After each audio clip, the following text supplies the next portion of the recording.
There's a place in Savannah where history gathers like fog, dense, tangled, and impossible to ignore. It's a place where stories stretch back hundreds of years, woven into stone and in moss, resting just beneath the surface. Where the pastures never grow, I can hear the big Here, you'll meet poets and songwriters, founders and dreamers, people who helped build this city and left behind echoes that still whisper today.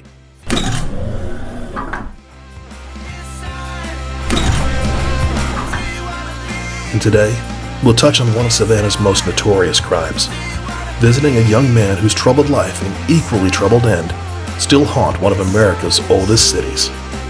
Join us today as we do just a little Splorin.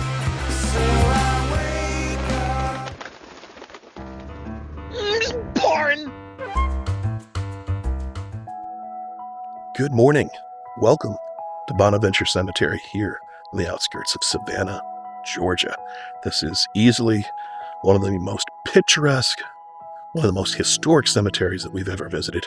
Certainly one of the more famous ones here in the American South. Now, if you've never gone with me into a cemetery before, we treat these a little bit different than a lot of the other Splorin videos. Usually our videos tend to be a little bit more tongue-in-cheek, but when I'm in the cemeteries, obviously treat them with a little bit more reverence and respect. As such, you're not going to see a whole lot of joking around. If you're looking for something a little bit more lighthearted, this might not be the right vlog for you, and I totally understand that. Bonaventure started as a plantation back in 1762, complete with grand oaks, a sprawling house, and plenty of southern charm. The property, of course, burned down twice, which, if you think about it, is actually very on brand for Georgia. In 1846, the land became Evergreen Cemetery, part of the 19th century trend to turn burial grounds into peaceful garden parks. Then, in 1907, the city took over, renamed it Bonaventure, and gave it the slow, mossy Southern Gothic vibe that it's famous for today. It's quiet here, sure, but history hangs pretty heavy in the air, tangled up in moss and marble, and maybe a little stubborn Southern spirit. As I film this, it is Friday, June 20th, 2025. We have just arrived at Bonaventure. When I say we, I mean myself, my son Ian here. This is your first time here at Bonaventure too. You ever seen anything like this before? Not really, except for random YouTube videos. Yeah. So this is a very old and very famous cemetery here in Savannah on the outskirts. There are some active funerals going on. We will be avoiding areas where that is happening also, generally, unless the person is of some notoriety and some fame. I try not to get a whole lot of names of the tombstones for more recent burials on my videos out of respect for privacy. They're older, and there's a pretty good chance that their families have also moved on. Those are a little bit more open to be filmed, but I want to show you right now, we are in an area that is more like your Jewish area. There's a lot of Hebrew iconography, as you can see right here on this tomb. I don't know if you can see, there is a Star of David right above the door. Perpetual care, it says right here. But beautiful stonework here. Very old. I could see a couple of tombstones have actually toppled because they are so old. So while we're here, we'll show you some of the amazing stonework, hopefully some of the more notable burials, and just kind of give you a feel for what this cemetery is all about. Some larger tombs here. Frank, as you can see right in front of me, he's got the weathered doors on it. Over there, I see Einstein with the two planters in front of it. More of a family plot, I believe. That area is getting very overgrown, and in these older cemeteries, you are definitely more likely to see that sort of thing. A lot of these are, like I said, older, and their families have either moved out of the area or have passed away themselves, and less likely that they are being kept up by the families. So you can kind of see some of these look very overgrown. Some of these are a little bit newer. This is, as I pointed out, your your Jewish section. Rosenheim over here, this white one, beautiful arch, and you can see the rest of the family members all around it. Actually, in front, I don't know if you can see, there is a line where it steps up, and they have the names of the families written on these step-ups. One of the more amazing parts of coming out to these cemeteries, these older ones, is you can see the various different types of graves and interments throughout the years. You have some of these smaller ones like you see right here, just simple obelisk coming up. You have more of your typical markers over here. You have your slabs right over here. As we pointed out, there are several larger crypts and tombs over there. And in this particular case, they are all kind of split up into gardens, kind of like the video we did in Atlanta about a year ago, Oakland Cemetery in Atlanta. If I remember, I will throw a link at the top. But the southern graveyards, they did a lot with these gardens. Among the very many who are interred here, three of the ones that generally tend to get the most attention from people from out of town would be Johnny Mercer, would be a gentleman by the name of Conrad Aiken, who was a poet and a man of letters, and there is a burial as well of a younger child whose name, forgive me, escapes me at the moment. I do not think we will be going to visit her. Her particular internment has been associated with some mystery and some paranormal activity. I doubt we will be seeing her today, but we definitely want to visit with Mr. Johnny Mercer and Mr. Conrad Aiken. Have an interesting little garden over here, an alcove, kind of off by itself. Military. But you see there's a bench there. People used to come and have picnics here in the cemetery. As I understand, some people still do. And a lot of these families would put seating areas partially so that people can come and visit for longer periods of time. Right over here is a military section. This says right here, sacred to the memory of veterans of world wars. So you have your World War I, World War II veterans over here, which is why they're much more uniform, lined up. You can see the red sand that is blown all over the tombstones, the clay. A lot of clay in this area, a lot of red sand. You can see a couple of newer ones, like right over here.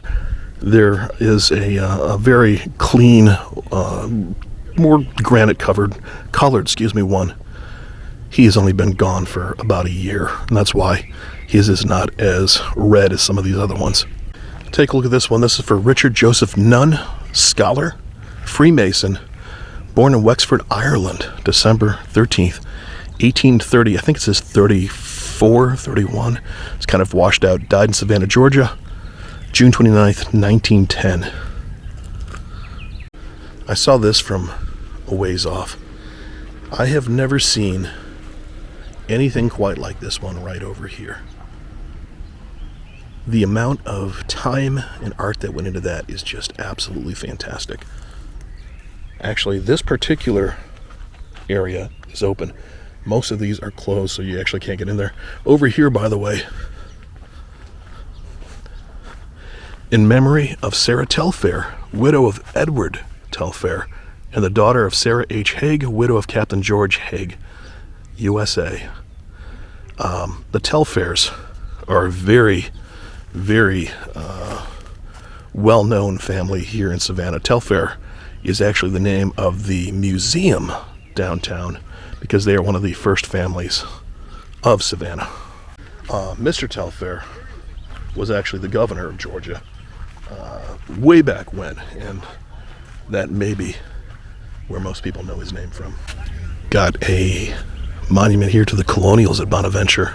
Noble Jones, Noble Wimberly Jones, and Patrick Houston, Priscilla Dunbar Houston, George Houston, Ann Houston, Bartholomew Zobueller, I'm going to say that wrong and I apologize, William Butler, Britton Williams, Edward Telfair, Josiah Tatnall, Henriette Finnick Tatnall, and John David Mongan.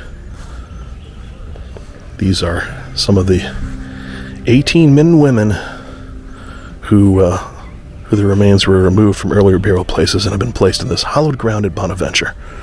Again, these are some of the people who brought Georgia to life as it currently is. We're going to start heading more towards the back of the cemetery, which is where we're going to find people like Johnny Mercer. I wanted to show this particular marker right here. We have Henry M. Stoddard, 1846-1905. His wife, Mary Stoddard, left over the Confederate States of America. That's what that particular piece means. And then I also wanted to show you, again, I've not seen anything quite like this one before. So Ian actually just found one that he was pointing out. Which one are you talking about? So William H. Mongan. So this was died September 1st, 1851, 35 years and 8 months old. So this is a member of the family that was mentioned on that stone memorial back there, some of the founders of the area. But I think you were pointing out more the stonework that's actually on it, were you not? Were you talking about how the shape of this is and the way that they carved out the veil that's on it? Is that what caught your eye? What were you thinking? What caught your eye here?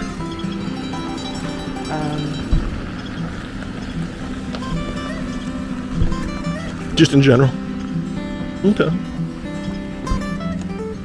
And right over here, John L. Hardy, March 1891, passed away, married to Helen Stoddard. So this is, a lot of the Stoddards are right here, which again, one of the first families of the area. You can see through the ages how the stones sort of start to adapt and how they start to evolve.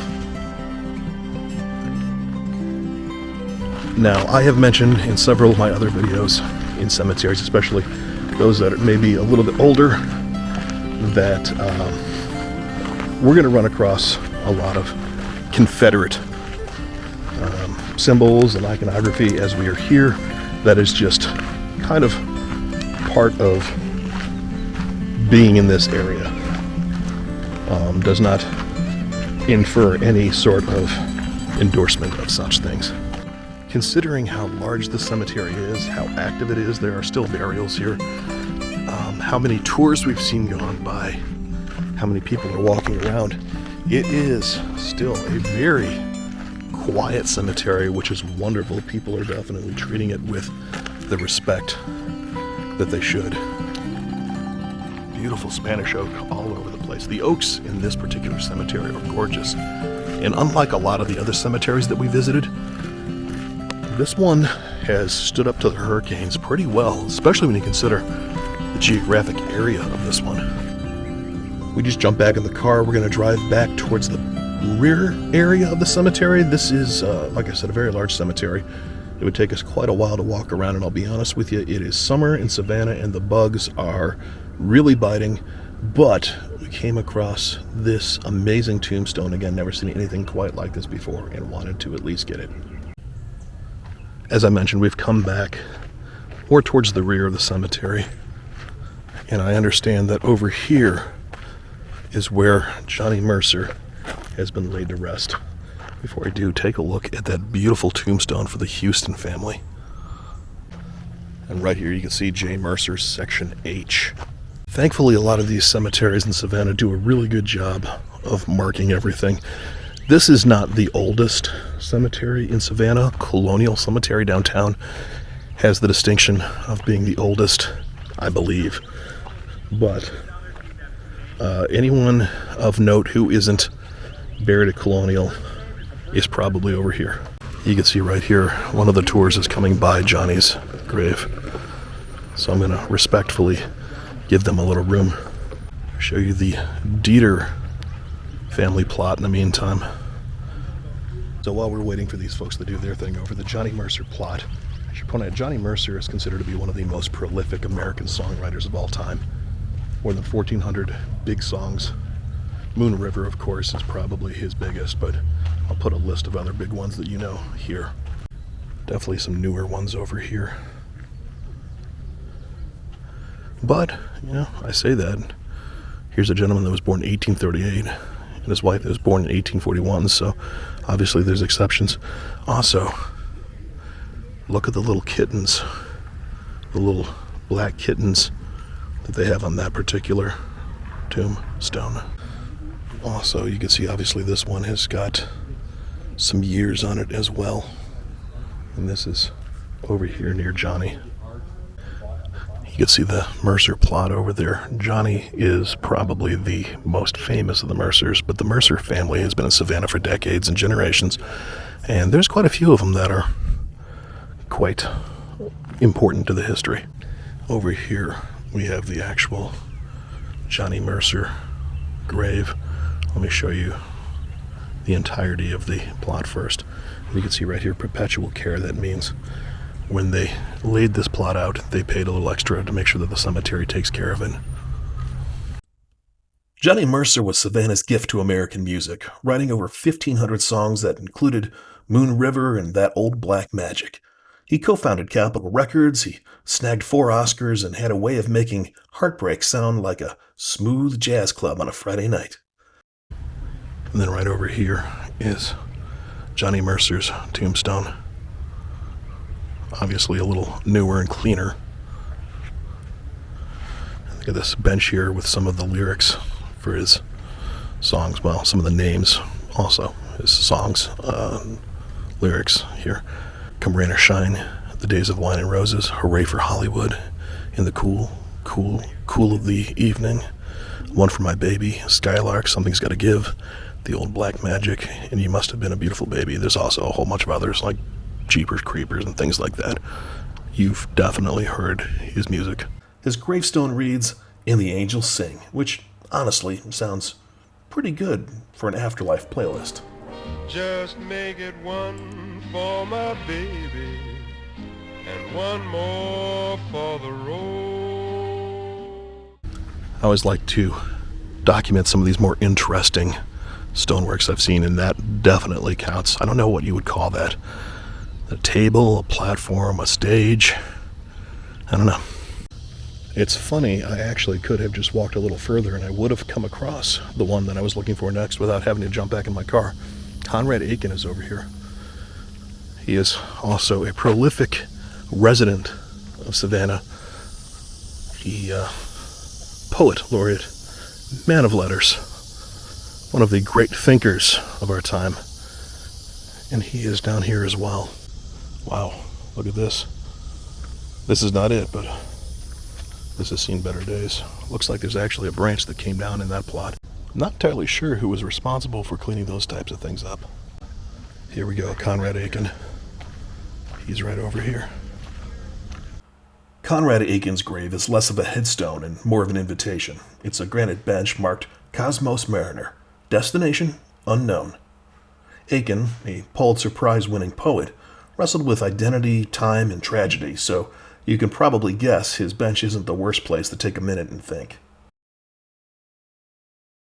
I'm stepping out of the way because there's a tour coming through and I want to let them do their thing. But as the tour guide was just saying, he was Georgia's first Pulitzer Prize-winning writer. So as I mentioned, Conrad Aiken was quite the writer. Some of his earlier works were a little darker, but when you consider his background, it makes perfect sense. You see, Conrad was 11 years old when his parents died in a murder-suicide situation. So, the fact that he came back so dramatically and did so many impressive things throughout the years before he passed away, I'd say, all things considered, he handled things very well. I just want to show you the beautiful view here at the back of the cemetery, looking out over the river. We've now stepped next door to Greenwich Cemetery. It's adjacent to Bonaventure, but considered its own cemetery. And it's definitely a little newer, a little more modern. And that would be right here. Danny Lewis Hansford.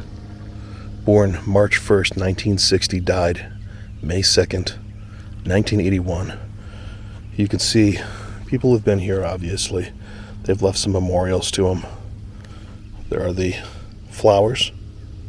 I believe his mother is buried right over here in this second plot.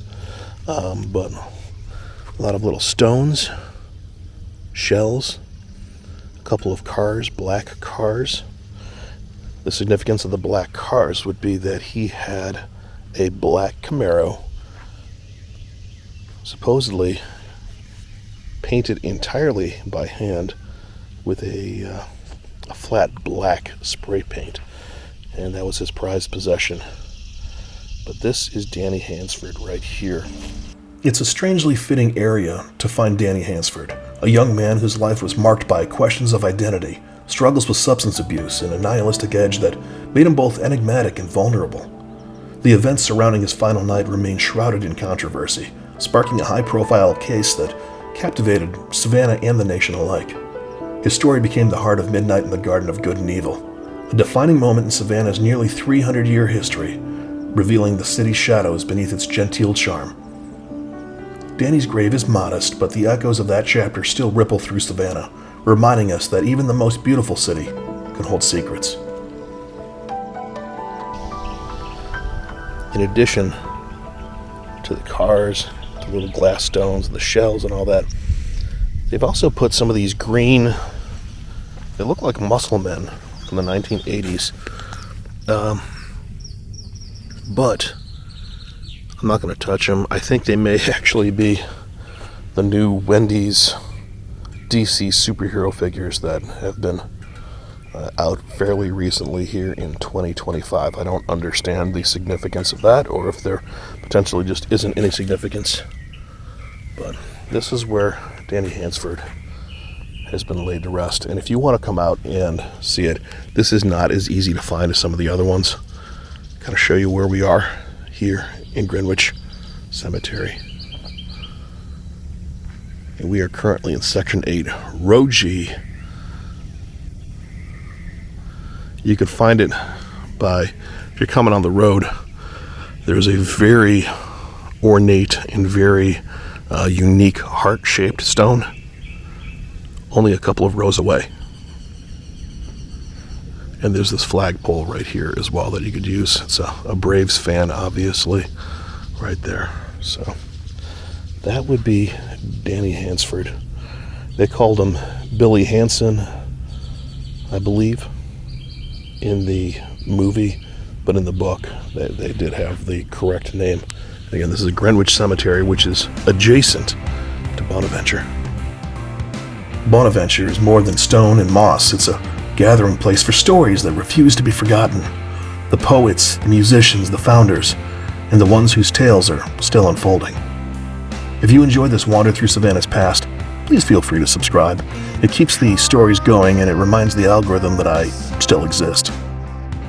Thanks for watching, and I hope that you will join us again next time as we do just a little more Splorin. On the way back out, I did want to take a moment to point out this particular stone, which is absolutely heartbreaking. I do not have the name. I'm not going to show the name, but it is certainly a beautiful memorial, if heartbreaking.